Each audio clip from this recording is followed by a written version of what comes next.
अस्सलाम वालेकुम, कैसे हैं आप? सब ठीक हैं, फिट हैं? नई वीडियो के साथ आपकी खिदमत में हाजिर हूँ। आज की वीडियो टाइप 1 डायबिटिक पेशेंट्स के लिए बहुत ज़्यादा अहम है। वो लोग जो कि इंसुलिन लगा रहे हैं और इंसुलिन पे डिपेंडेंट है, कई सालों से लगा रहे हैं। अक्सर उनके जहन में ये सवाल आता है कि अगर लबलबा ख़त्म हो चुका है, पेंक्रियास काम नहीं कर रहा, तो फिर हमें कोई प्रोग्राम ज्वाइन करने की क्या ज़रूरत है। तो मैं आपको ये बताता चलूँ कि टाइप 2 डायबिटीज़ से ज़्यादा अहम है टाइप 1 डायबिटीज़ की मैनेजमेंट करना, क्योंकि ये यंग एज से होती है और अगर इसका प्रॉपर ख्याल ना रखा जाए तो कॉम्प्लिकेशंस बहुत यंग एज में आपको हो सकती हैं। उसके लिए आपको इतना वेट नहीं करना पड़ता और अनफॉर्चुनेटली हमारी सोसाइटी में अवेयरनेस नहीं है। जैसे ही कोई टाइप 1 डायबिटिक हो गया तो उसको इंसुलिन पे लगा दिया, उसको डाइट के मुतलिक इन्फॉर्मेशन नहीं दी जाती और होता ये है कि वो कॉम्प्लिकेशंस बढ़ती रहती हैं। टाइप 1 डायबिटिक की अगर ब्लड शुगर आप देखेंगे ना, तो वो यूँ स्पाइक करेगी और फिर नीचे आएगी और इस स्पाइक करने की वजह से और नीचे आने की वजह से और इस कंट्रोल के ना होने की वजह से जहाँ पे आपकी मेंटल हेल्थ सफ़र होती है, वहाँ पे आपकी बॉडी भी बुरी तरह से गल रही होती है।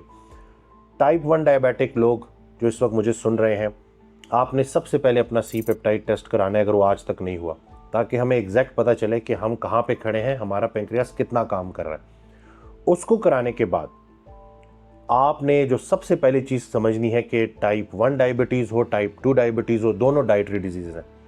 तो इसमें खुराक को कम नहीं करना, खुराक को सही करना है। जितना आप कार्बोहाइड्रेट्स को कंट्रोल रखेंगे स्टार्ट से ही, उतनी ज़बरदस्त तरीके से आपकी ब्लड शुगर मैनेज होगी और कम से कम इंसुलिन की रिक्वायरमेंट होगी।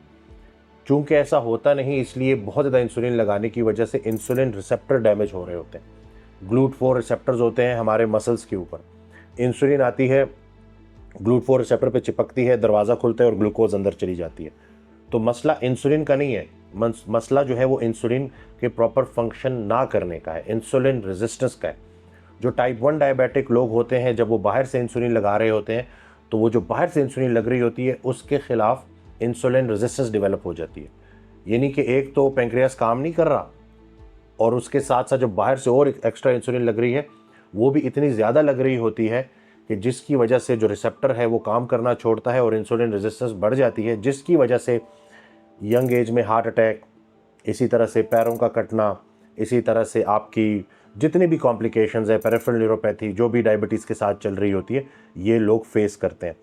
तो अगर आप टाइप 1 डायबिटिक हैं तो आपने जो सबसे पहले चीज़ करनी है कि अपने कार्बोहाइड्रेट्स को रिस्ट्रिक्ट करना है और उसके साथ साथ फैट एंड प्रोटीन के इंटेक को प्रॉपर तरीके से मैनेज करना है, क्योंकि हर इंसान की खुराक की रिक्वायरमेंट होती है। वैसे ही डायबिटीज़ में मसल लॉस हो रहा होता है, तो अगर हमारी डाइट में प्रोटीन ना हो तो हम प्रॉपर तरीके से उस मसल लॉस को बचा नहीं पाएंगे, मसल लूज़ होता रहेगा और आगे जाके फिर इंतहाई वीकनेस का भी हमें सामना करना पड़ सकता है।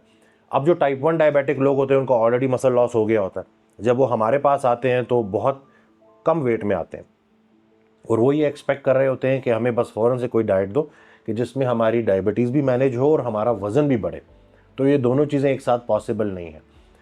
पहले हमने आहिस्ता आहिस्ता इंसुलिन के जो इनटेक है, जो इंसुलिन की जो इस्तेमाल है उसको कम करना है, इंसुलिन के यूनिट्स को कम करना है और उसके साथ कार्ब्स को भी रिस्ट्रिक्ट करना है, तो हमारा वेट ड्रॉप होगा। लेकिन ये जो वेट ड्रॉप होगा ना, ये फैट बर्न होगा और मसल्स को हम प्रिजर्व कर रहे होंगे।